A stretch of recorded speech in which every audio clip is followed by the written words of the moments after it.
Hey you guys, welcome back to my channel. So yes, I'm back after a 2-week break. August was a busy month for me personally, so I think I totally deserve that break, but I missed you guys so much. So I'm back with yet another vlog for you guys.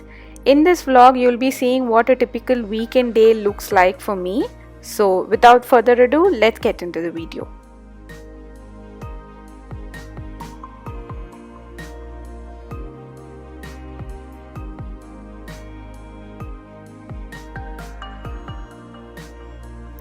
So the first thing I do in the morning, well technically the second thing after my washroom business, is have warm water with lemon.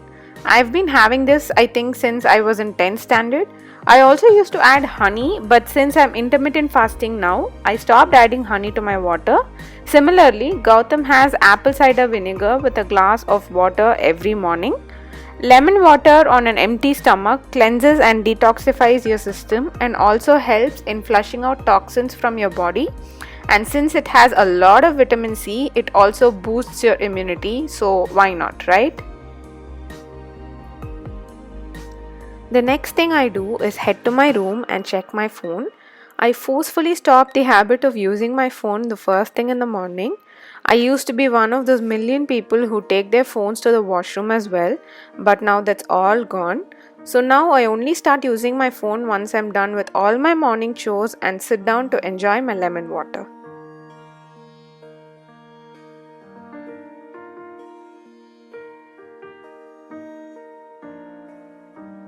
My breakfast lately has been a supplement drink for my PCOS. After a lot of research and prayers, I got this drink and have been using it for the past 1 month. I'm planning to use it for another month as well before I can give you guys a full review on how this is, but so far it's been good. So I have this drink with some roasted peanuts on the side between 11:30 am to 12, by which time I would have completed my intermittent fasting as well. So yes, this is my mid-morning breakfast every day.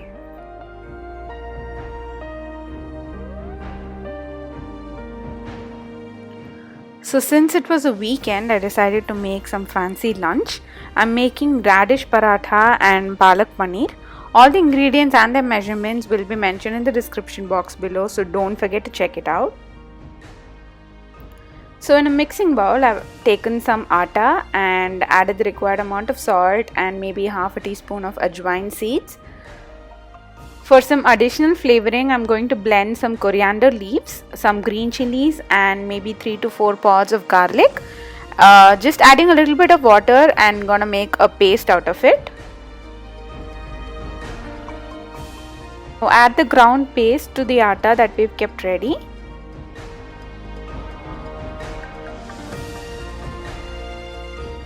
So here I've taken about 2 medium-sized radishes. I've peeled their skin and grated them finely. Do not squeeze the extra water out of them, just grate them and add them directly to the atta.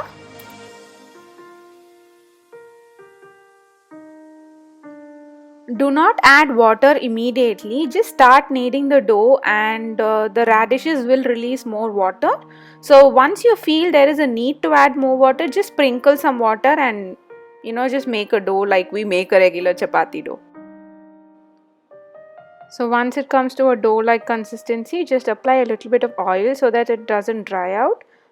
Close it with a lid and just keep it aside for some time.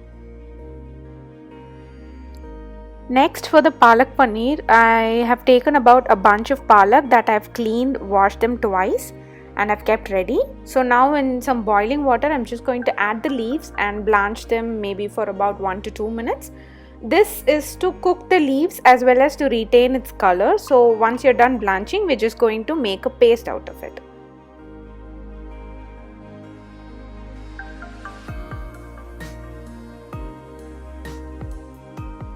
So as you can see, the spinach leaves are all cooked and wilted.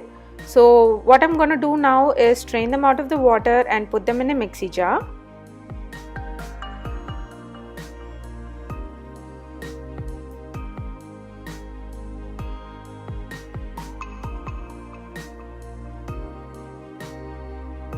So now for the flavoring ingredients, I'm adding some green chilies, some garlic pods and a piece of ginger. Make a paste out of it. Do not add extra water. The water that's already there in the spinach would be good enough.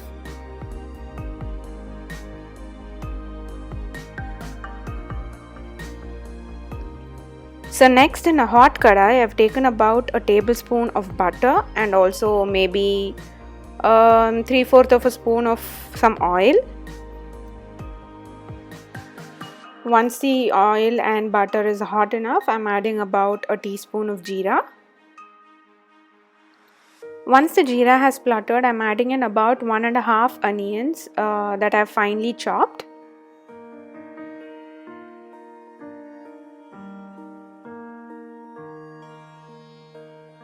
Saute the onions for about 4 to 5 minutes on medium flame, by which time they would be completely cooked.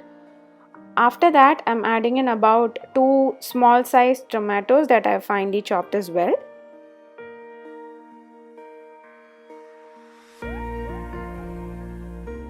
Now for the spices, I'm adding in about a teaspoon of chili powder,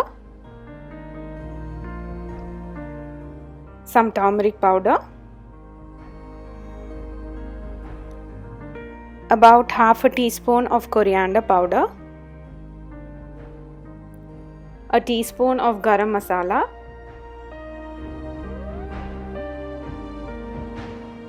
mix them well and saute the masala for maybe about 30 seconds. Make sure the flame is on low so that the masalas don't burn.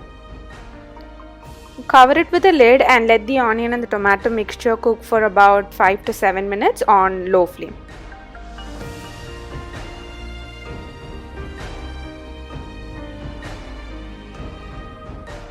Now add the spinach mixture that we've grinded earlier.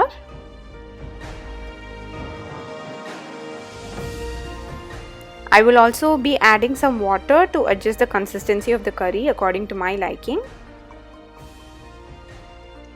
Maintain the flame on medium high and let the palak curry come to a good boil. In the meanwhile, you can also check for salt and add more if required. So once the curry has come to a gentle boil, I am adding in a paste that I made out of cashew nuts and water.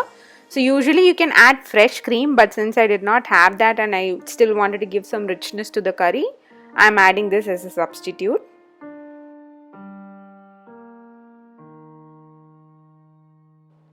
So I've taken about 200 grams of paneer that I've chopped into small cubes and I'm adding that now.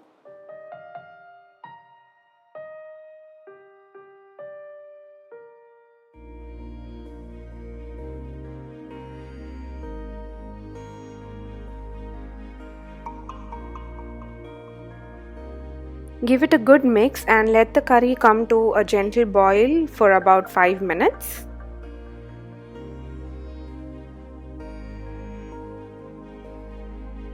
Finally, I'm adding in some crushed kasuri methi or dried methi leaves.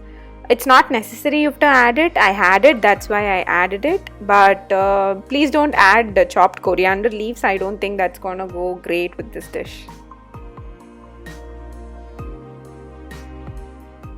So that's it. Our quick and easy palak paneer is ready. So let's move on to the rotis now.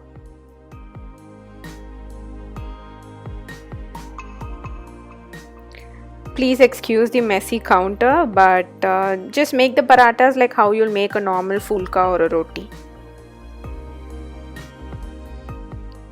So yep, this was the lunch for the day. Some mooli paratha with palak paneer and I also had some leftover dal.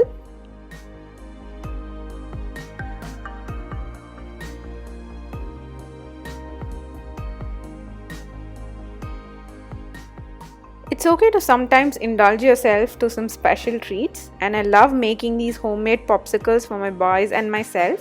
So I thought, why not share the recipe with you guys as well.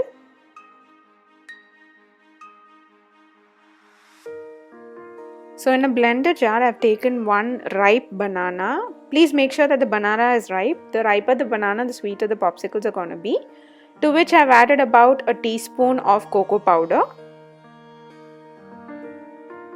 a pinch of salt,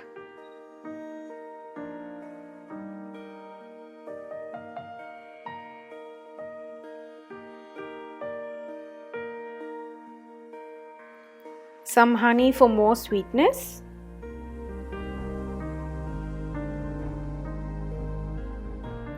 and finally some milk. Since I'm allergic to normal milk, I'm adding in chocolate flavored soya milk, but if you have normal milk, you can go ahead and add that as well. It's not going to make much of a difference with the taste. Now blend everything really well until you get a smooth paste-like consistency.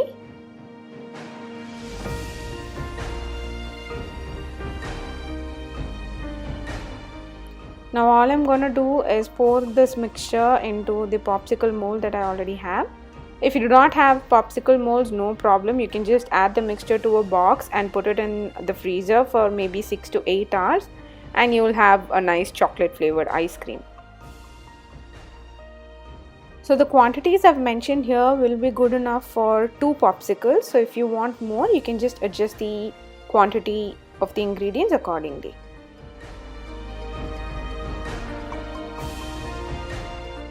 So next I'm going to be making some super easy carrot kulfi. Since I'm the only chocolate eater in the house, I made only 2 chocolate popsicles. So for the boys, I'm going to be making some carrot kulfi. So for the carrot kulfis, I've taken 1 medium-sized carrot. I've peeled its skin and chopped it into cubes like this and adding it to a blender. If you're making the same recipe for kids, then make sure to boil the carrots before, but since it was just for adults, I did not boil it. Add some milk according to the consistency that you want, some brown sugar, or you can even add jaggery powder if you want. I just wanted to make it healthy. If you don't mind white sugar, then you can go ahead and add white sugar as well. I'm also adding in about 4 to 5 cashew nuts. And finally 1 whole cardamom. Blend everything nicely to a smooth paste, and if you feel the mixture is too thick, then you can go ahead and add some milk. But make sure it's not too thin, otherwise the consistency will not be of a kulfi.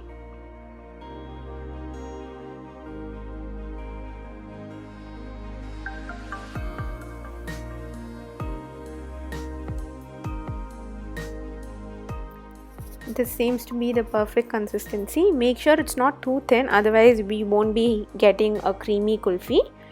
And as I just opened the blender jar, the kitchen was just smelling so amazing. Me and my husband, we just wanted to drink the milkshake right out of the mixer jar itself.